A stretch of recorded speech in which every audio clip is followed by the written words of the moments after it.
Everyone, welcome back to my channel, and if you're new here, welcome to my channel. I'm Hales, and today I'm going to be doing the Christmas song book tag. This was originally created by Haley in Bookland, so I will have her original video linked in the description below so that you can check that out, and the questions will be down there as well if you'd like to do the tag. 10 questions that correlate to a specific classic Christmas song. So I'm just gonna jump right into them and get into the questions. So here we go. Question number 1 is, you're a mean one, Mr. Grinch. Name a villainous character you couldn't help but love. So for this one, I chose Sebastian Morgenstern from City of Glass and the rest of the Shadowhunter series by Cassandra Clare. I think that he was so well written. There's just something about him that makes him maybe not a lovable character, but one that is really easy to kind of want to continue to see where his storyline is going and progressing. So that's why I chose him. Number 2 is All I Want for Christmas Is You. Which book do you most hope to see under your Christmas tree?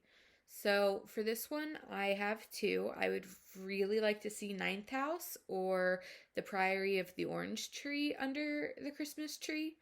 I've mentioned them a few times, so fingers crossed, I'm hopeful. Number 3 is Rudolph the Red-Nosed Reindeer, and it is name a character that overcomes major obstacles and learns to believe in themselves. So for this, I had to go with Juliet from Shatter Me by Tahara Mafi. I think that her character arc is just beautiful. I think the way that she goes from the first book just absolutely hating herself and her power to going from books 1, 2, 3, 4, which is where I'm up to currently. I haven't read 5 and 6 yet, but going in that span, learning to control herself and her power and coming into that, I love that character arc and watching her develop like that. Number 4 is Santa Claus is Coming to Town, and it is a 2-parter. A is, which character do you think would be on the top of the naughty list? And I don't have the book with me for this one because it is on my nightstand. I'm currently reading it.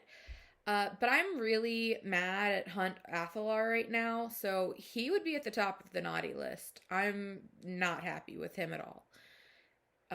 Yeah, so he is at the top of the naughty list, and he can stay there until he atones for his sins.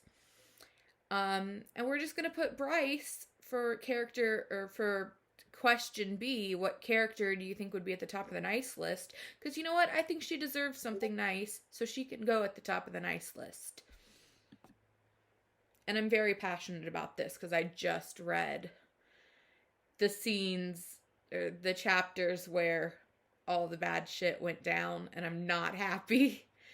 Just read that last night, and I'm no spoilers, like no actual spoilers, but I'm not happy with how some stuff has gone down. Question 5 is Frosty the Snowman. Which book just melts your heart? And for this, I have to go with Along for the Ride by Sarah Dessen.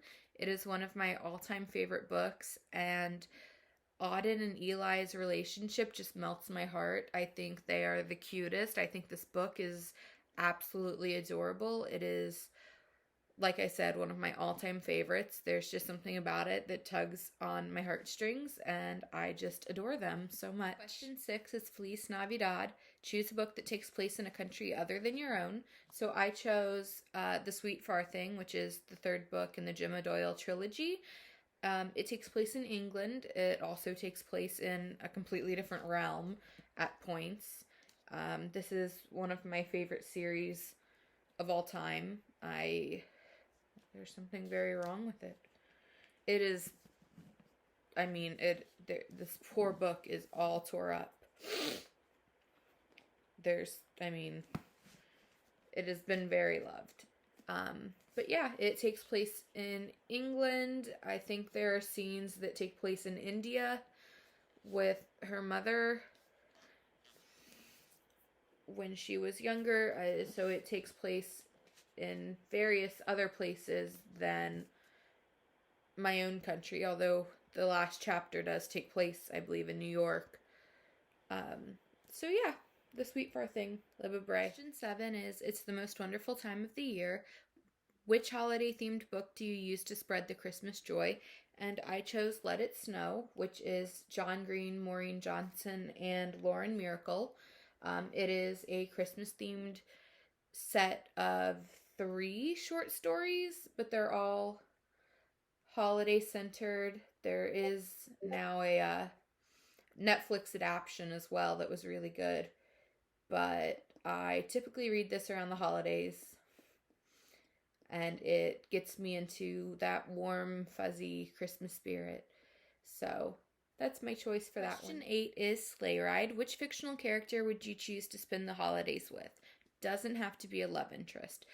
I would love to spend the holidays with Sydney Sage. I think that she would be so fun to spend the holidays with. I think she would be so fun to spend any time with. I think she is one of the coolest characters, not just in like the Vampire Academy series or Bloodlines, but like just in general. I think she is the coolest, and spending any time with her would be really rad. So that would be my pick, Sydney Sage. Question 9 is Baby It's Cold Outside.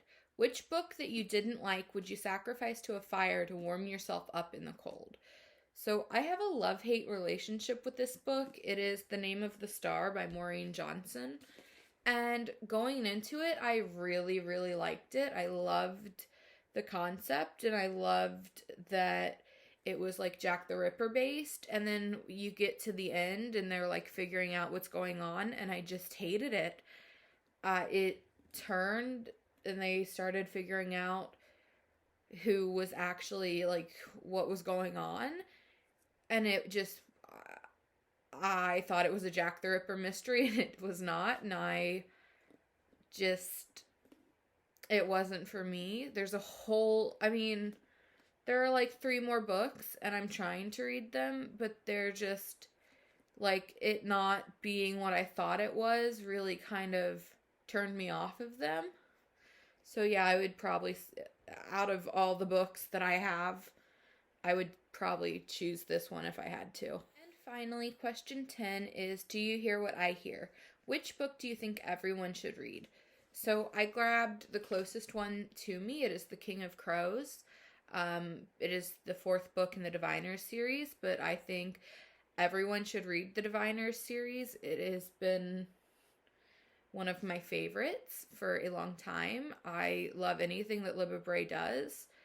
She could literally like write out the phone book, and I'd probably sit there and read it just to see if she made any variations to it. Like, I would sit and see what her take on it was.